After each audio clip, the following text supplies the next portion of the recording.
En Agricultura, Isabel Pla nos invita a abordar la participación de mujeres en espacios de poder en nuestra sociedad, el mundo público y privado, política, poderes del Estado, empresas y gremios. Toda una interesante conversación de día domingo.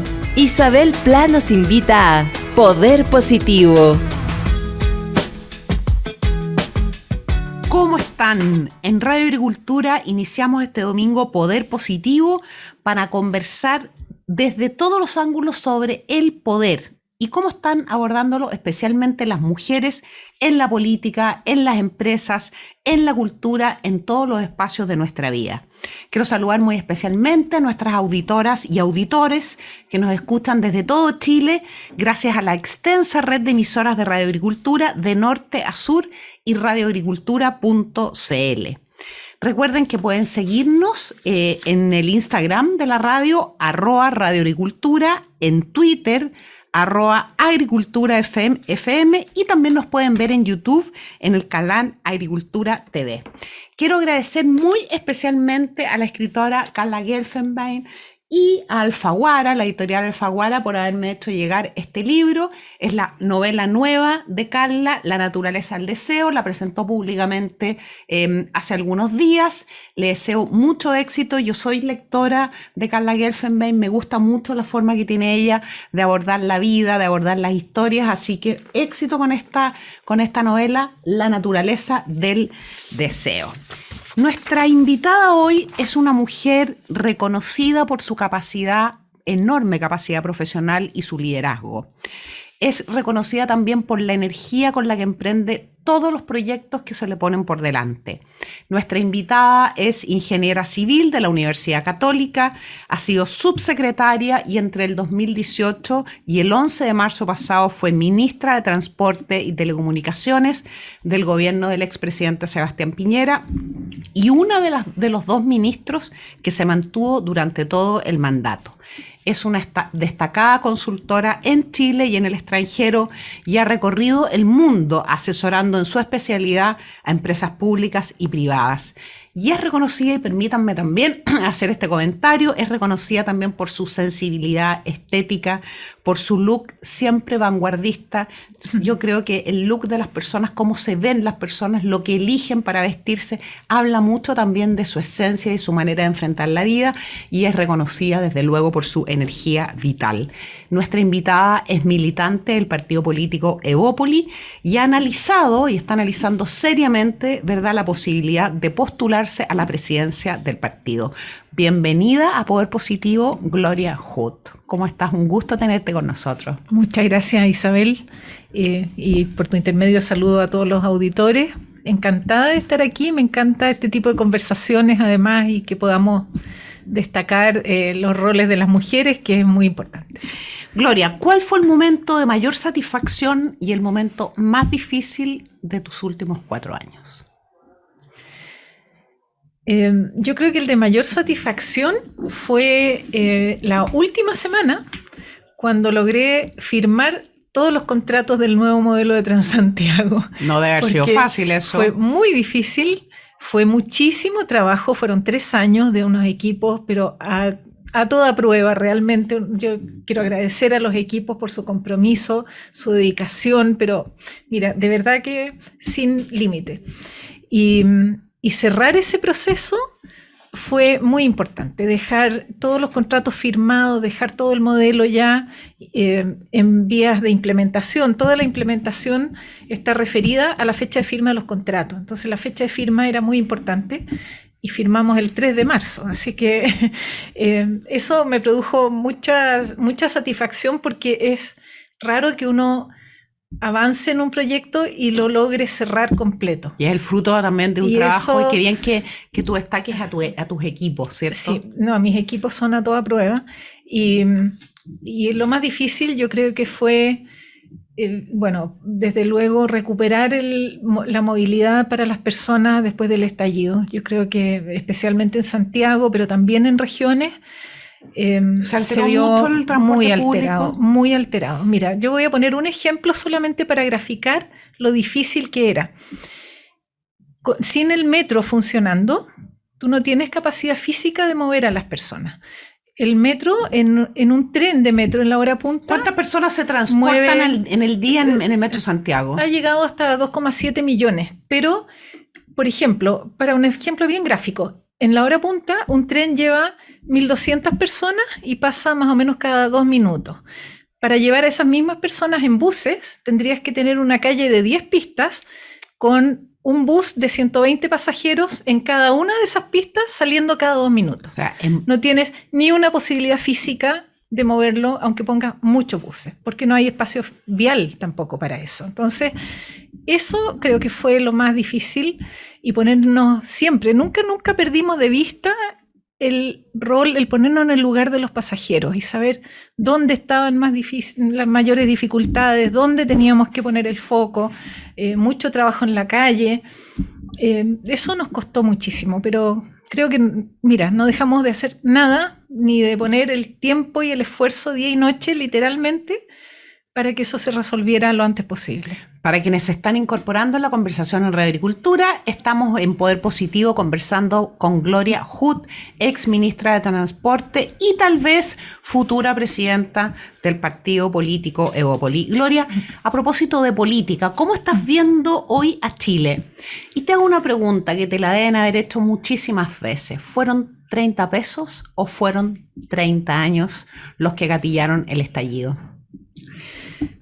Yo creo que estamos lejos de tener una visión como completamente objetiva. Estamos muy cerca todavía en el tiempo, y para tener la perspectiva histórica, yo creo que todavía falta. Yo creo que hay análisis que cada uno hace desde su punto de vista, pero son combinaciones de cosas, y sin duda había una insatisfacción acumulada muy grande en muchos sectores.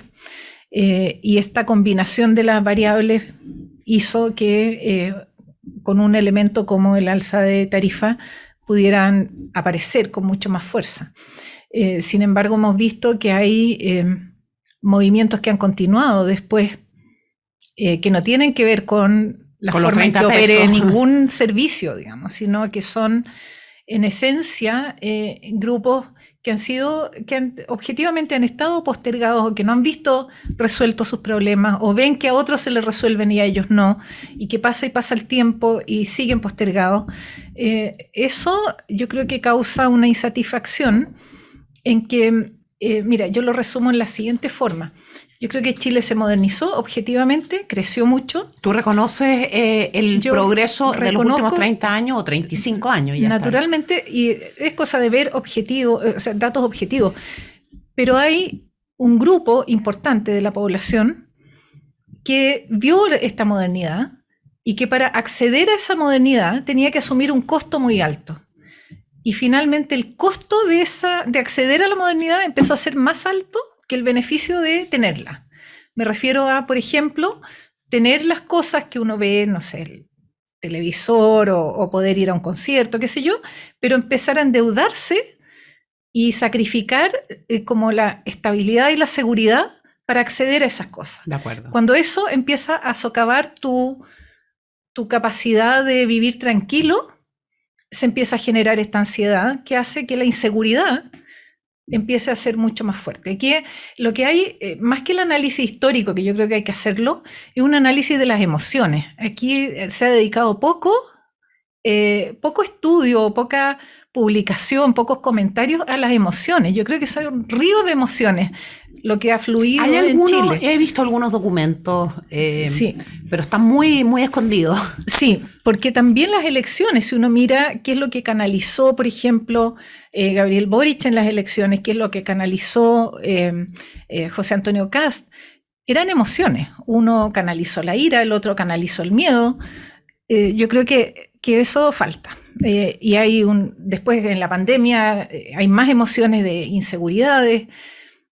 Yo creo que las emociones son un campo difícil de analizar, difícil de entender, pero que ha movilizado gran parte de lo que ha pasado en la política chilena en los últimos años. Gloria, y cuéntanos, ¿por qué aspirar a presidir un partido político cuando los partidos están enfrentando ya desde hace bastante tiempo en el mundo, pero especialmente en Chile, una crisis de credibilidad y de prestigio? Incluso cuando uno ve Sí. Las encuestas que miden, ¿verdad?, que evalúan a los personajes públicos, normalmente los presidentes de los partidos políticos, de la izquierda a la derecha, son los que están siempre peor evaluados. Hace poco, a propósito de esto, tú dijiste, nuestro deber es profesionalizar la política para construir una derecha liberal y moderna. Quiero poner mi experiencia y dedicación al servicio de ese objetivo. Sí, y lo reafirmo. Bueno, en parte por una vocación natural, que mis hijos se ríen porque me dicen, ¿para qué hacerlo fácil si se puede hacer difícil? Entonces, ¿para qué dedicarse elige a la algo vida después de ser claro. ministra de la cartera más difícil? Ahora lo único más difícil que queda es dedicarse a un partido. Pero yo le tengo mucho cariño al partido. De hecho, me dediqué un año a la formación del partido, a pasar de movimiento a partido, y fui coordinadora general nacional del partido durante un año, en dedicación prácticamente exclusiva. Y yo creo en la política moderna, creo en la política como una gestión de organizaciones que tiene que cambiar. Creo que esto ya no es de aficionados, no son solo opiniones, uno tiene que hacer gestión política ordenada, y por eso es que mi propuesta es dedicación completa al partido. Es un trabajo profesional en que uno desde el partido articula el trabajo parlamentario, un centro de liderazgo y de formación de personas, un trabajo territorial a través de ONG y un centro de estudios, por ejemplo, como Horizontal. Si uno logra articular todas esas piezas, puede hacer un proyecto político sólido en el largo plazo, formar gente, tener unos objetivos claros, por ejemplo, las municipales 2024, con gente que ya vaya preparada para eso, con recaudación, con un equipo que permita hacer, como digo, una gestión profesional. Pero ¿cómo hacemos para que los chilenos recuperen, más bien los partidos políticos recuperen credibilidad y prestigio? Yo he sido militante de partido político, dirigente de partido político, he estado en varias directivas de mi partido político. Es un apostolado, realmente es un apostolado.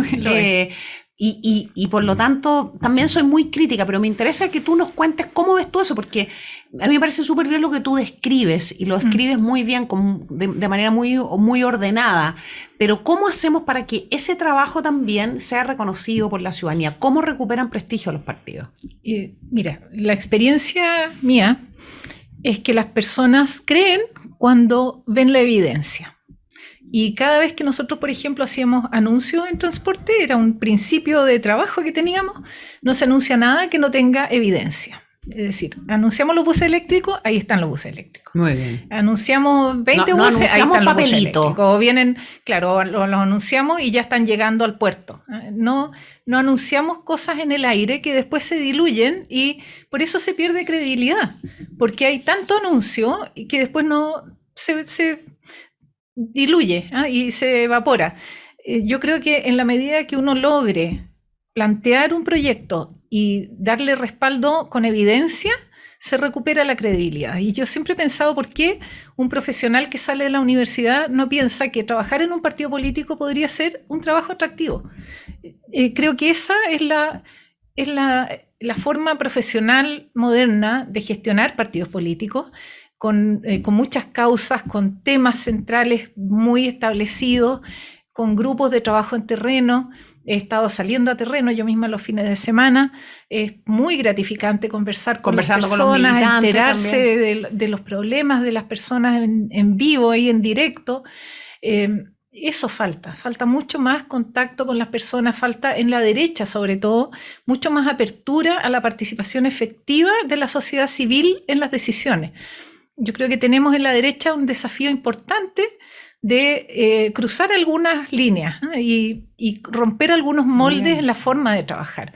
Así que por lo menos yo tengo mucha fe en que eso es posible de hacer. Uno mira a los partidos norteamericanos, por ejemplo, y son un ejemplo de este tipo de gestión. La semana pasada hace un par de semanas estuve en una reunión invitada por el Partido Republicano de los Estados Unidos, con Mira. consultores, estrategas de todo el Exactamente. mundo, y también reafirmo, pero hoy día más que antes incluso, reafirmo el nivel de profesionalismo de los partidos políticos. Así es. En el mundo, especialmente en las democracias consolidadas, el prestigio, están atravesando crisis, pero tienen más prestigio hoy que el que tienen los partidos en Chile, y la seriedad con la que asumen cada uno de los desafíos. Gloria, tú estás en un mundo que históricamente ha sido ocupado por los hombres, ¿verdad? En una de las ingenierías, en una de las áreas más masculinas. ¿Cómo una ingeniera civil entra en ese mundo? ¿Cómo fue tu paso de la ingeniería civil, o te dedicaste siempre a esto? ¿Por qué era atractivo para ti trabajar en el mundo del transporte? Yo estudié ingeniería civil en la Universidad Católica, y una de las especialidades, uno tiene el título y una especialidad además, es transporte. Y yo decidí eso porque me gustó la forma en que en transporte se une como la ingeniería dura de las matemáticas con los modelos, por ejemplo, modelos estadísticos de proyección de demanda, todos los modelos de simulación, que son bien sofisticados, con el comportamiento de las personas. Yo encontré muy atractivo tratar de juntar las dos cosas. Y cosa matemática con lo humanista. Claro, herramientas que, usando métodos matemáticos, permitieran hacer abstracciones del comportamiento de las personas, simular. En parte en transporte se hace eso, se hacen modelos matemáticos para reflejar, por ejemplo, las decisiones de viaje de las personas, y esas son herramientas que habitualmente se usan y se complementan mucho con estudios de opinión, con observación en terreno. Hay una parte de ingeniería de transporte que es comportamiento de los viajeros, que está muy en el borde de la sociología. Mira que son cosas que en Chile se saben poco. Se saben poco y se manejan mal. Cuando uno mira cómo partió Transantiago y por qué fracasó por un montón de razones técnicas, pero una de las más importantes a mi juicio es que se pretendió cambiar un sistema de un día para otro, y cualquiera que sabe... Big Bang.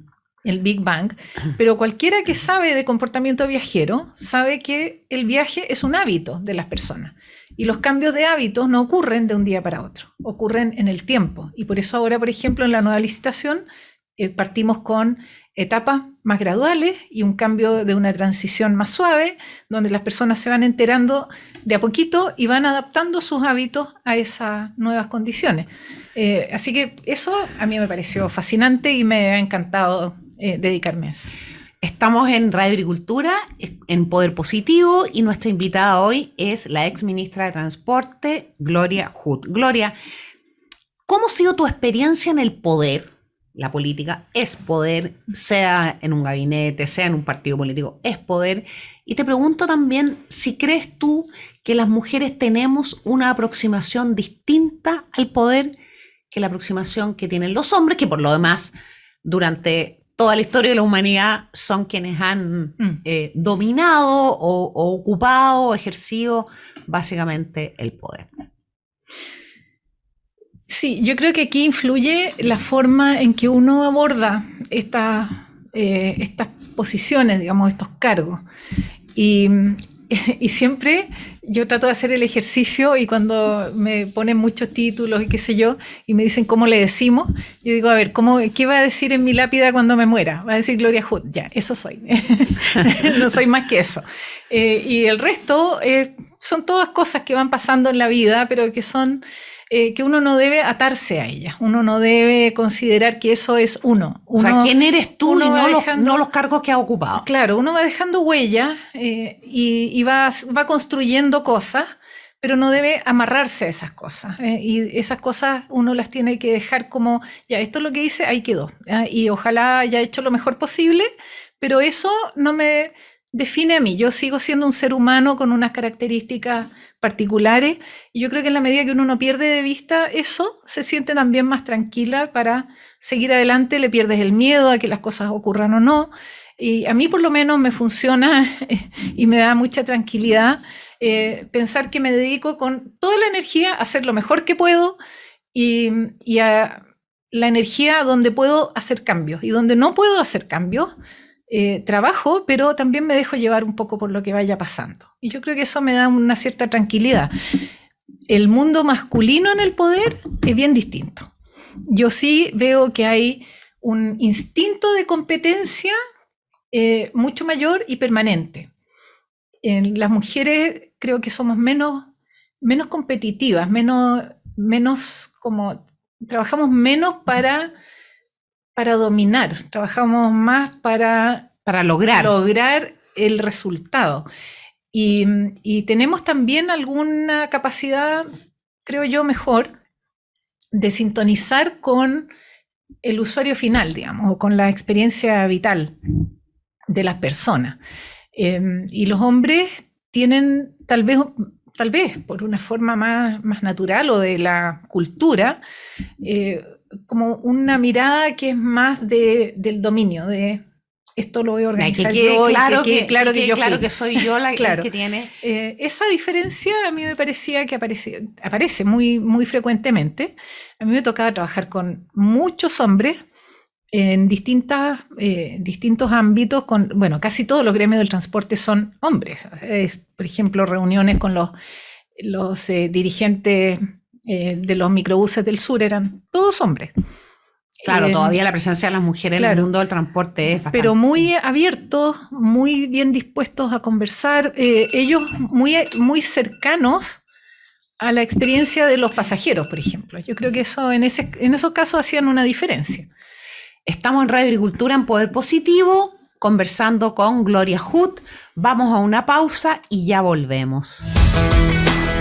En Agricultura es Poder Positivo, con Isabel Pla. Gloria Hood, ¿cuotas para las elecciones, de acuerdo con las cuotas temporales o permanentes, y o paridad, que es distinto? Yo he pasado por distintas etapas. Al principio, unos años atrás, pensaba que en realidad uno se tenía que ganar los cupos por su propio mérito. Pero cada vez me fui convenciendo más de que si uno esperaba que eso produjera un cambio a una velocidad razonable, no iba a terminar de ocurrir nunca. Y por eso creo que las cuotas son necesarias, porque son... es algo como uno podría llamar, es un empujón para que se produzcan los cambios. Angela Merkel fue muy sabia una vez que habló con los empresarios alemanes y les dijo, o ustedes ponen mujeres en los directorios o se las voy a poner yo. Yo creo que esos cambios, que son cambios culturales y un poco los hábitos, como hablábamos, hay que provocarlos y las cuotas ayudan. La paridad también me parece importante. Yo creo que eso está recogido en la propuesta de Constitución y creo que todo avance que nos abra caminos y que nos consolide la posibilidad de ser ciudadanos igual que los hombres y en el fondo no tener desventajas por el género, ayuda. Así en eso tenemos una pequeña diferencia. Yo también transité desde las cuotas perjudican a las mujeres en los 90, especialmente cuando ya se conversaba sobre eso, a comprender y compartir e impulsar incluso las cuotas en las listas de candidatos, especialmente al Parlamento. Y yo, más que un empujoncito, creo que tiene mucho que ver con lo que dijo Angela Merkel y otras primeras ministras. Eso está súper bien retratado en la serie Borgen, ¿verdad? Cuando ella también se tiene una reunión con el líder de los empresarios y le dice, yo no quiero poner cuotas, pero ¿sabes lo que pasa? Para mí es tan importante esto y es una decisión política que ustedes no están tomando. Bueno, sí, cuotas temporales, en el sentido hasta que el sistema alcance un equilibrio. Hoy día estamos superamos, creo, estamos en 35% de mujeres en el Congreso. Sin embargo, no estoy de acuerdo con la paridad. Compartí, y me pareció muy importante, la paridad en la convencional, en la constituyente, porque era un momento excepcional del país que estaba tenía una misión excepcional y era importante asegurar la presencia de mujeres. Pero paridad, que es, para que quienes nos están oyendo lo comprendan, paridad es distinto a cuota. Cuota es un número mínimo de mujeres en las candidaturas. La paridad es, una vez hecha la elección, ¿verdad? Una corrección de resultados con el propósito de que una mujer que tuvo menos votación que un hombre para completar la cuota, ¿verdad?, se integre a ese órgano que se está eligiendo. Yo en eso tengo una diferencia y no comparto la paridad, sí, totalmente las cuotas. ¿Qué crees tú que falta? Porque, a ver, tú, Gloria, además de tener esas ideas y ser una mujer muy comprometida con estos temas desde que yo te conozco, también tú misma has sido mujer, madre, la mujer de alguien, de una persona que también tiene una visión de la vida, te has movido en mundos que son mundos muy masculinizados, entonces también tienes una experiencia personal. ¿Cuáles crees tú que son hoy los cambios, 2 o 3 cambios más urgentes que necesitamos las mujeres en Chile con el propósito de efectivamente alcanzar no solamente iguales derechos, iguales deberes, sino también iguales condiciones de progreso y de participación? Mira, yo creo que hay una cosa que es muy básica, muy elemental, y que mientras no se resuelva, las mujeres vamos a seguir con una carga que nos da una desventaja, que es compartir el trabajo doméstico. Es algo tan básico como eso. En eso estamos como eran las sociedades hace 500 años. Yo cuando hablo, me han pedido charlas sobre esto y encontré la historia de los chonos.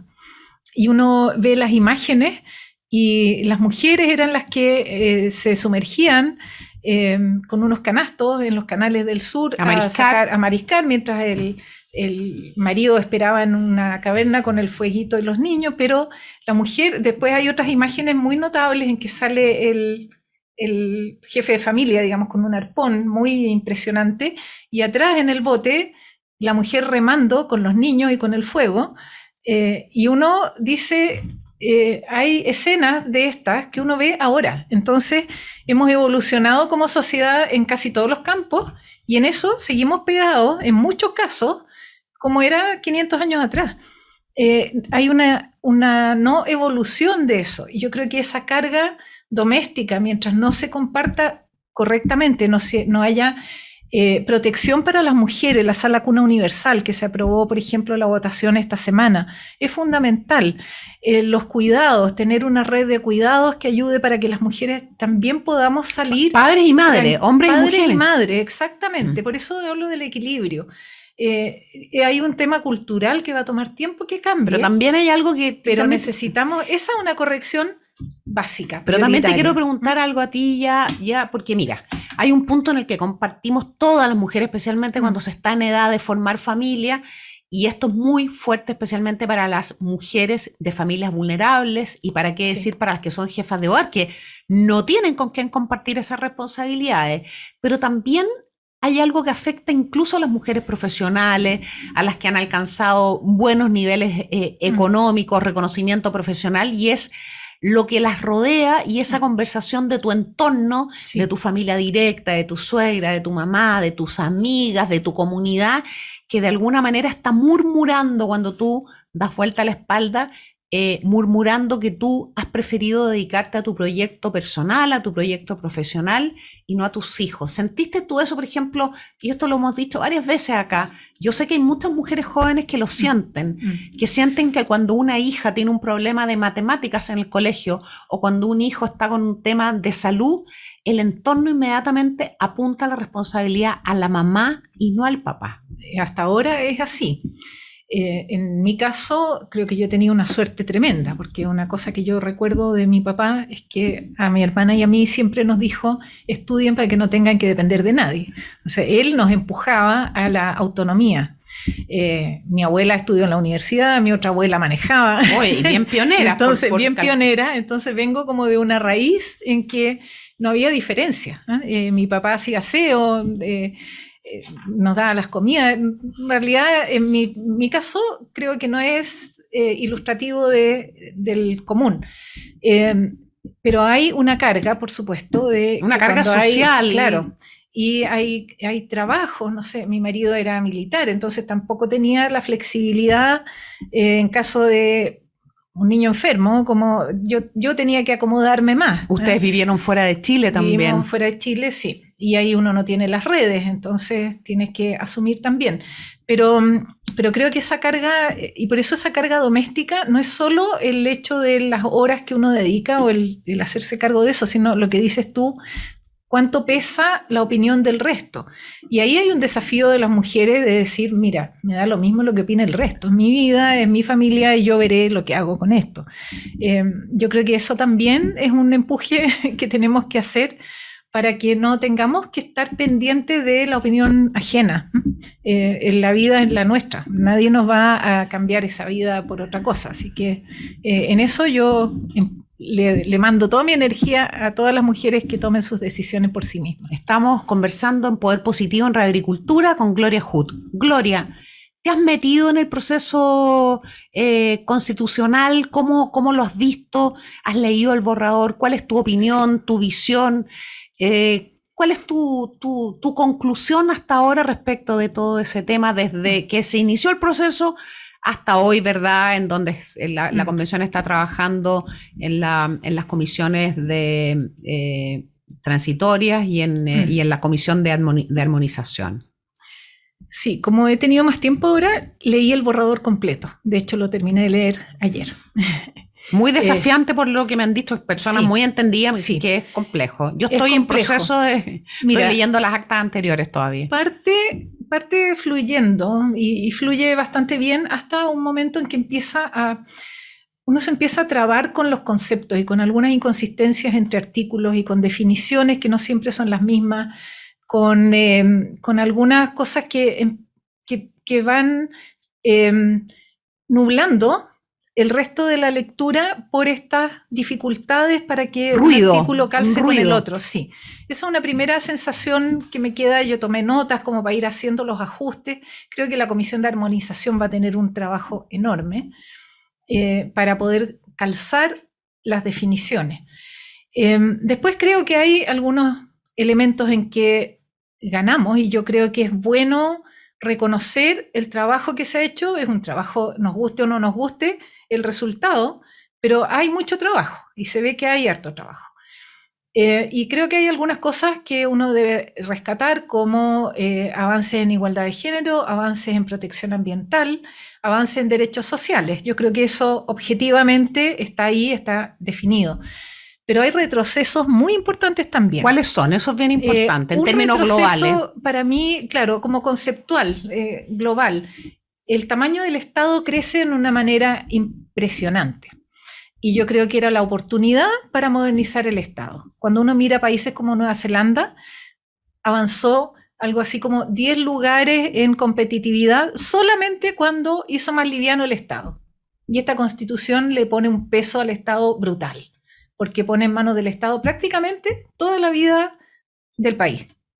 Y crea muchos niveles más y muchas organizaciones más y empresas públicas, incluso empresas municipales, empresas regionales, todas estatales. Eso es muy delicado y lo han planteado. El peso del Estado yo lo encuentro grave, porque si un problema que tenemos ahora para acceder a los derechos, por ejemplo, a los beneficios, es la burocracia, estamos multiplicando por varias veces esa burocracia. Eso yo creo que es un retroceso. O sea, de alguna manera alejando más incluso a las personas de los servicios que el Estado tiene que prestar. Ese es un tema. Un tema. Segundo tema es que yo creo que se restringe la capacidad del ciudadano de tomar opciones y elegir. Y siempre yo he pensado que uno es un ciudadano más sólido mientras más decisiones puede tomar. Este diseño hace que el Estado decida mucho por uno. Y, por ejemplo, en el sistema de salud, hay un sistema de salud y yo echo de menos en todo el texto la presencia de alguna actividad privada. Aquí no se habla, y ese es un tercer punto, del Estado como un promotor de las inversiones, por ejemplo. Porque todo lo que se promete tiene que tener un financiamiento, y para eso uno necesita actividad económica, si no la plata no sale de la nada. Y el rol del Estado como promotor para recaudar impuestos se necesitan personas que los paguen. Claro, entonces creo que está ausente completamente el fomento a las inversiones. Por ejemplo, en una cosa que yo conozco bien, en el tema de puertos, habla de los puertos y el rol del Estado como un un garante del cuidado ambiental y de la participación ciudadana, cosa que me parece muy correcto. Pero no dice ni una sola palabra de la responsabilidad del Estado por proveer la capacidad portuaria en cantidad y oportunidad para que la economía no se resienta. Ese tipo de roles del Estado como promotor de inversiones. O en salud, por no ejemplo, o en salud, por ejemplo. O en minería, o en muchos otros ámbitos, en agricultura. Está muy bien que se proteja a la pequeña empresa, al pequeño emprendedor. Yo creo que eso es muy bueno. Pero no aparece nada de las grandes inversiones que son necesarias en todos los países. Yo creo que aquí el sesgo ideológico jugó una mala pasada y dejó un vacío que va a ser difícil llenar. Deja al Estado tomando muchas decisiones y muy pocas en manos de las personas, a pesar de que hay canales de participación, pero las decisiones finalmente quedan en muchas entidades estatales.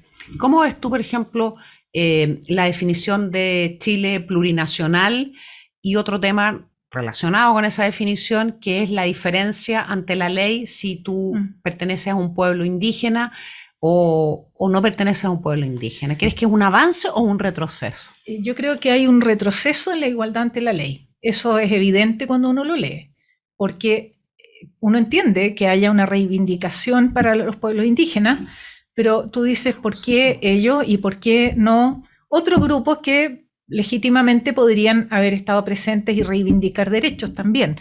La igualdad ante la ley es un elemento clave de la ciudadanía. Yo creo que en eso también hay un retroceso y creo que hay muchas confusiones conceptuales entre Estado, nación, plurinacionalidad, pluriculturalidad y definiciones donde se habla de estos derechos, pero después se dice y expresamente, Chile es un Estado unitario.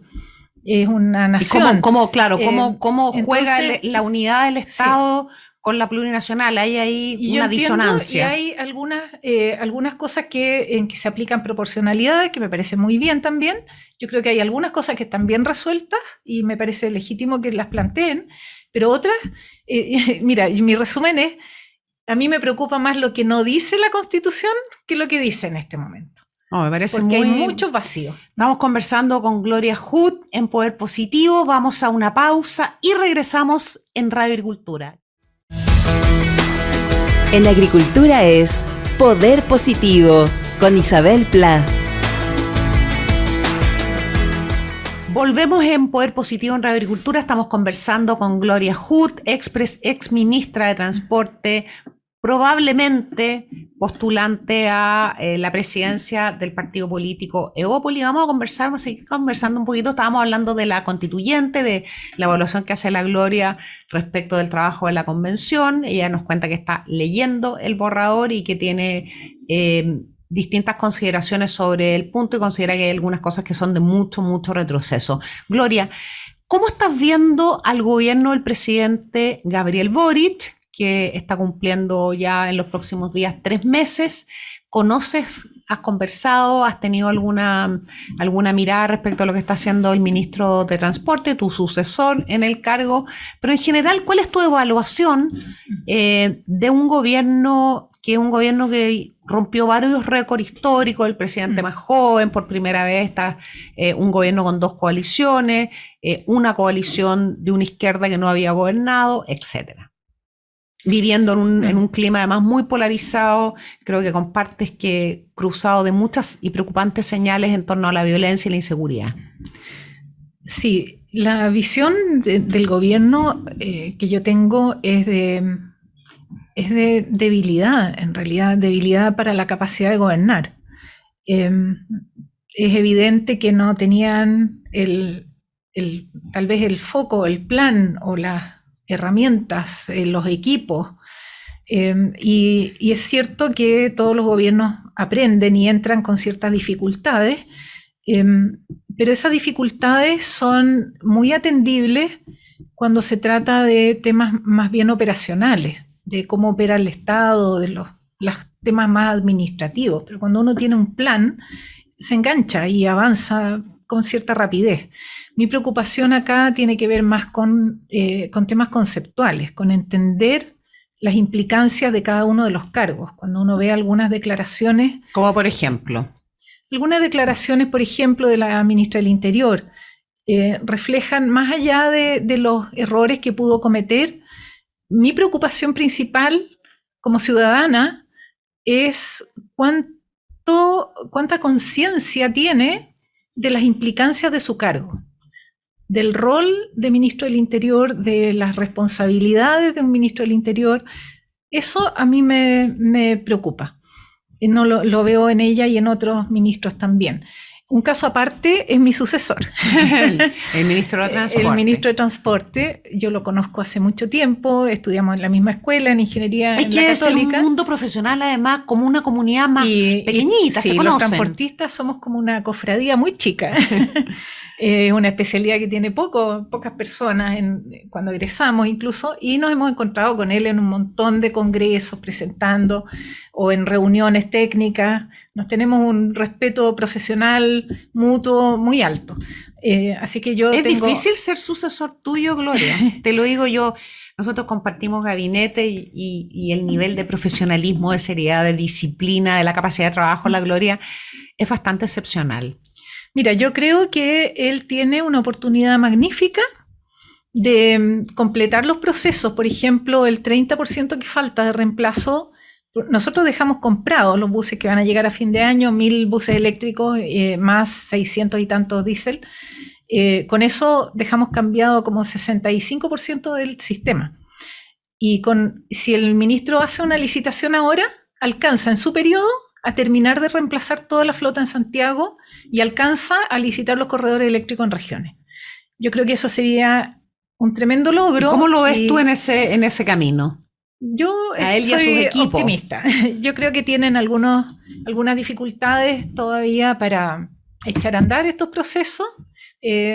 Tal vez falta un poquito más de convicción sobre el nuevo modelo, pero creo que también gobernar tiene que ver con tomar algunos riesgos y medir cuál es el beneficio. Y cuando uno dice, ya tomo este riesgo porque el beneficio es mucho más grande, que es este caso. Aquí sería cambiar toda la flota de Santiago por buses nuevos. Es un tremendo beneficio para muchas millones de personas y por mucho tiempo. Así que yo tengo confianza en que eso debería ocurrir, y con los corredores eléctricos en regiones aún más. También las telecomunicaciones, quedó licitado 5G, están en implementación. ¿Cuáles son los desafíos más... ¿cuáles son los desafíos en materia de telecomunicaciones? Hoy día son demasiado importantes para cada uno de nosotros y tenemos una sociedad muy exigente. Sí, la cobertura. Mira, el mundo digital, siempre yo decía, aquí hay brechas que se arrastran, pero la futura brecha importante del futuro es la brecha digital. ¿Hay cuántos mundos en Chile en donde no hay señal, por ejemplo, para un celular? Algo muy sencillo. Hay todavía... Sí hay zonas... descontando los santuarios de la naturaleza, por supuesto, y todos esos lugares que son más bien de recreación. Es que si uno mira la cobertura, donde hay señal, buena o mala, pero con señal, es más del 90% de las áreas pobladas. De acuerdo. Así que hay una cobertura. Más del 90% de las zonas pobladas en Chile tienen cobertura. Tienen cobertura de distintos niveles, pero la tienen. Y lo que nosotros hicimos al licitar 5G, por ejemplo, fue exigir 90% de la población en 3 años, de los cuales quedan 2, para el despliegue, pero con una característica que los concursos anteriores no tenían, y es que la calidad de la señal sea la misma en todo el territorio. Eso es un cambio. Eso hace una diferencia enorme. O sea, ya no vamos a tener eso de que oye, en el camino funciona, acá no en este funciona, lugar tengo mala señal. Eso, no, va a ser una señal para que, y eso tiene un impacto en la vida de las personas, ¿cierto? Y en el progreso. Y eso aumenta la cobertura. También está la cobertura de fibra óptica, que lo dejamos licitado, está implementándose, más los proyectos de última milla, que lo financian los gobiernos regionales para llegar a los poblados más pequeños. Hay 140.000 millones que quedaron aprobados para ese despliegue de última milla, así que yo creo que debería haber un salto en telecomunicaciones bien significativo, y también es importante la gestión para ponerlo en marcha. Gloria, hay muchas mujeres, por supuesto que las mujeres hoy día están enfrentando un país distinto al que enfrentamos tú y yo cuando salimos del colegio, cuando hicimos la universidad, cuando empezamos a trabajar, han habido muchísimas, muchísimas transformaciones, pero sin embargo siguen habiendo barreras importantes. Muchas mujeres que nos están escuchando hoy día, que están partiendo en su vida profesional, que tienen aspiraciones, que quieren desarrollar su carrera, otras que están en un momento muy importante aspirando a lo mejor a altas responsabilidades, otras se sienten frustradas porque saben que son competentes y que tienen liderazgo, pero que sin embargo enfrentan mundos, ¿verdad? Mundos machistas, mundos en donde no hay tal vez la voluntad por incorporarlas, por dar por subir ese escalón que falta todavía a la mujer. Entonces yo te quiero dar la oportunidad para que tú le mandes un mensaje de acuerdo a tu experiencia a esas mujeres, para alentarlas, para decirles que no bajen los brazos, para decir lo que tú crees que ha sido importante en tu vida para alcanzar enormes logros y algo muy bonito tuyo, Gloria, y te lo quiero decir especialmente, no solo como conductora de este programa, sino también como una persona que te ha podido conocer. La Gloria es una mujer que tiene una energía vital maravillosa. Para ella no hay un principio y un fin en la vida. Siempre va a tener proyectos nuevos y eso me gusta mucho y tiene que ser la característica de las mujeres en un país en donde afortunadamente tenemos una esperanza de vida gigante y mientras tengamos ganas. Así que, ¿qué le dirías tú a esas mujeres en esos momentos de su vida profesional? Mira, en realidad dar consejo es de repente complicado, pero yo creo que vale la pena por lo menos tener en cuenta algunas cosas que son parte de mi trayectoria. Esto es un suicidio público lo que voy a hacer, pero yo tengo 67 años. No, pero estoy bastante cerca de los 70. Yo lo encuentro cuando pienso eso me da ataque. Yo lo encuentro increíble y notable. Pero eso es para tener una referencia del entorno que me tocó vivir a mí cuando me titulé. Teníamos cursos de 100 alumnos en la Escuela de Ingeniería y éramos 3 mujeres, por ejemplo. No había, la generación anterior a la mía fue la primera que tuvo baños para mujeres en San Joaquín. Había un comportamiento respecto a las mujeres que era impensado al día de hoy. Yo creo que cuando uno tiene una convicción no tiene que tener miedo y lanzarse. Lo peor que puede pasar es que no resulte, pero yo creo que la fuerza uno la genera y uno empuja y uno es la que transmite esta convicción. Y esto me ha acompañado toda la carrera. Yo tengo que decir que para cambiar el modelo de Transantiago, que le daba más poder al Estado, tuve que atravesar barreras importantes, entre ellas con el presidente, Piñera. Y ¿no estaba de acuerdo con tu...? Al principio no, y tuvimos unas discusiones, creo que un poquito pasado de lo intenso, donde él me decía que yo soy testaruda y contumaz. Vaya, que te lo diga él, no es poca cosa. Bueno, yo siempre decía que ganas de haberle dicho, ¿y cómo andamos por casa? Pero quiero decir que la convicción uno la transmite.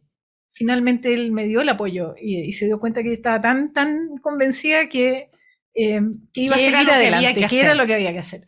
Y eso es una convicción que es importante que uno la cultive, porque uno la emana. Esto no es solo decir voy a tratar, es como ya, voy a tratar y me va a ir bien, y si me va mal, hago otra cosa. Tampoco se acaba el mundo. A eso quiero decir. Creo que las generaciones nuevas tienden un poco a la seguridad, a tener un poco más de piso firme antes de lanzarse. Las generaciones anteriores, como la mía, más arrojadas, nos tirábamos nomás y decíamos ya. Yo me casé, por ejemplo, estudiando, y uno se casaba y tenía hijos, y yo tuve mi guagua. Nunca me planteé si era oportuno o no era oportuno. Llegó cuando llegó. Y después tendré que estudiar con guagua y terminé estudiando con guagua y me titulé igual. Entonces, yo creo que eso, lanzarse, es como, nada es tan terrible. Y si uno vive su presente, pierde el miedo a las cosas que pueden pasar adelante, y si pasan, bueno, pasan, y uno tendrá que cambiar de rumbo. Eso, es atrévanse. ¿Cómo estás viendo, Gloria, el futuro de nuestro país?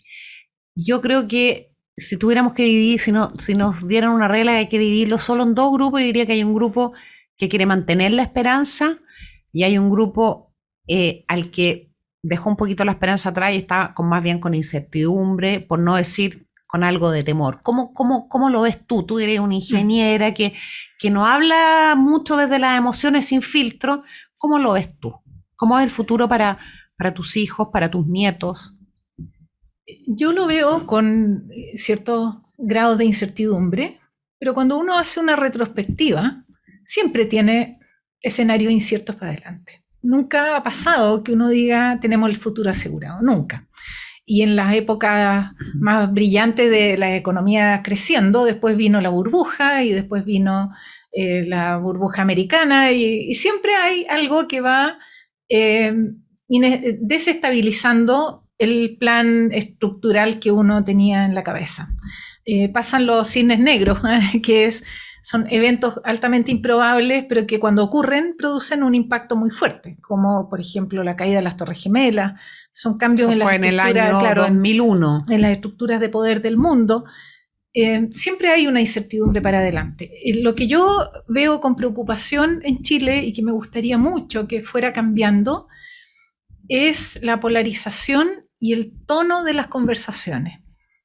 Creo que sería un tremendo aporte si todos pensáramos bien conscientemente en cómo nos tratamos mejor, en cómo entendemos que la otra persona tiene un problema real y que hay que escucharlo, en cómo recogemos ese problema sin que sea una demanda violenta, cómo la persona que tiene una dificultad la plantea y la hace llegar con un canal ordenado.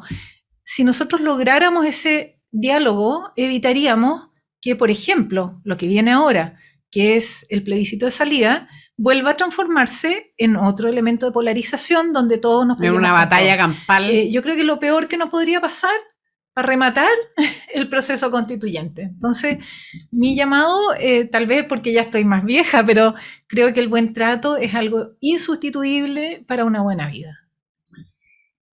Gloria, ya estamos acercándonos al final del Poder Positivo. ¿Más mujeres en política? ¿Cómo lo hacemos? De todas maneras. ¿Cómo lo hacemos?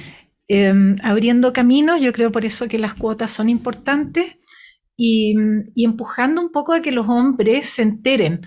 Hace poco, mira, dentro del último mes yo he estado en 2 foros muy interesantes sobre feminismo y liberalismo, por ejemplo, o sobre el tratamiento de género en la nueva Constitución. 2 foros tremendamente potentes en contenido, en conceptos, y donde habíamos solo mujeres. Y yo en los 2 me quedé preguntando a mí misma, ¿cuánto de esto saben los hombres? Los que están a cargo de las decisiones. Yo creo que muy poco sobre qué es realmente violencia de género, qué es realmente la igualdad sustantiva, qué significan las cuotas, cómo se abordan estos problemas, qué experiencia hay en la jurisprudencia sobre el tratamiento, por ejemplo, de desigualdad de género. Hay mucho de conocimiento que no está bien asentado en los tomadores de decisiones. Yo creo que eso también es un desafío.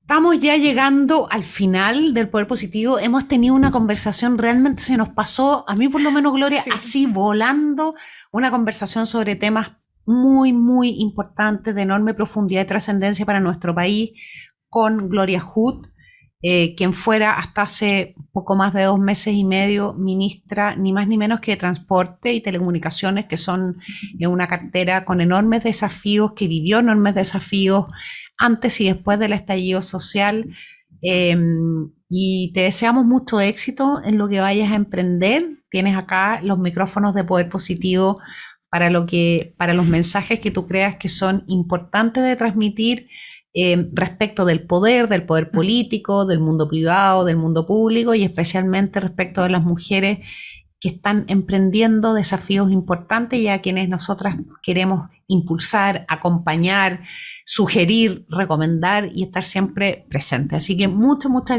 gracias, Gloria, y a ustedes nos encontramos el próximo domingo con otra invitada en Poder Positivo. Te doy el micrófono por si te quieres despedir.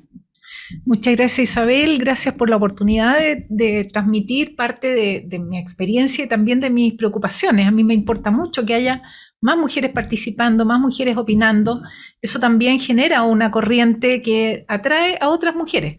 y voy a hacer todo lo posible porque haya más mujeres en política de todas maneras y por trabajar en algunos temas que necesitan, y tú lo conoces con mucho detalle, mucho más atención, como la violencia de género, que todavía necesita mucho más, o como los accesos a los cargos de decisión, que todavía está atrasado. Así que creo que hay mucho que hacer por las mujeres, por la política y por nuestro país, que todos queremos tanto y queremos que a todos nos vaya bien, y para eso también la mejor disposición.